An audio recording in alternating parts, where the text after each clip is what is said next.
Welcome to the Learning Pines YouTube. We hope this video helps. In this video, I will show how to set up page break in Excel.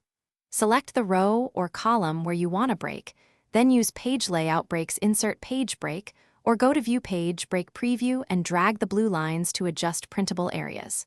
Use Print Preview to confirm layout, and remember to remove manual breaks when you need automatic pagination.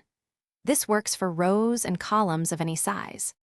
Page Break Preview gives a clear visual of how your spreadsheet will paginate, and it is great for tweaking layouts. Drag the blue lines to include or exclude columns or rows, and use Print Preview to confirm your changes. If a break feels wrong, double-click to reset it to automatic.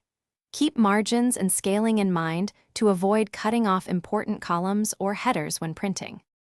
If you are finding this video helpful, please subscribe and like to support more tutorials. Quick recommendation: The Simple Path to Wealth is a practical book about smart money habits and long-term thinking, and it pairs oddly well with learning productive spreadsheet skills. Check the description for the book link and other deals, and consider grabbing a copy if you like a clear money roadmap. Now let's get back to the video. Setting a print area helps target exactly what you need on paper and stop stray cells from printing. Combine print area with scaling options like fit sheet on one page or a custom percentage to control page count. Use print titles to repeat headers on each page so readers don't lose context.